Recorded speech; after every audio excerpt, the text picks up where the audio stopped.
না, আমার কিছু বক্তব্য আছে অ্যাবাউট বিয়ে।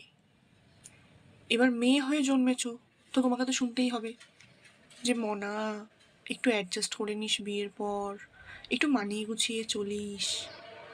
একটু সিরিয়াসলি, তুমি যেখানে জন্মেছো, যাদের হাত ধরে বড় হয়েছো, তোমার কমফোর্ট জোন থেকে বার করে তোমাকে একটা নতুন পরিবেশে নতুন মানুষজনদের সাথে থাকতে হবে বাদবাকিটা জীবন। একটু অ্যাডজাস্টমেন্ট। এবার কিছু লোক বলবে এটাই তো সামাজিক নিয়ম, এটাই তো হয়ে আসছে। হ্যাঁ, সেটা নিয়ে আমার কোনো প্রবলেম নেই। এবার এটাও হয় অনেক সময় অনেকে স্রোতের উল্টো দিকেও হাঁটে, সেটা নিয়ে আমি কিছু বলছি না। আমার পয়েন্ট অফ ভিউটা হচ্ছে এর পরেও কিছু মানুষজন কি বলে, উমা, মেয়েটা কিরকম কালো তাই না, বাবা তুমি জিন্স টপ পরো, শর্ট ড্রেসও পরো, বিয়ের পরও পরবে নাকি? আচ্ছা, তুমি রান্না বান্নাটা সেরকম খুব একটা পারো না, না? আর কাজকর্ম ওটাও টুকটাক পারো। ও আচ্ছা আচ্ছা, তুমি বিয়ের পর চাকরিও করবে?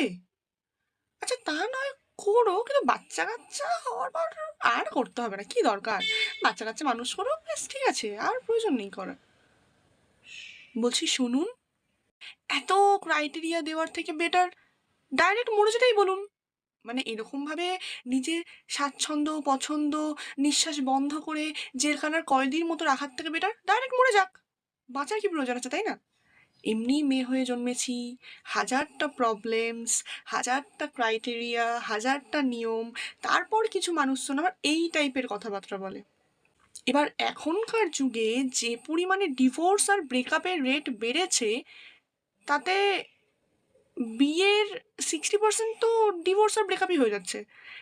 হ্যাঁ, এরকম 10% লোকও রয়েছে যাদের জন্য কিছু মেয়েরা গর্বের সাথে বলতে পারে যে হ্যাঁ, আমি বিয়ের পর খুব ভালো রয়েছি, সুখে রয়েছি, আমার বিয়ের পর একদম জীবন বদলে গেছে।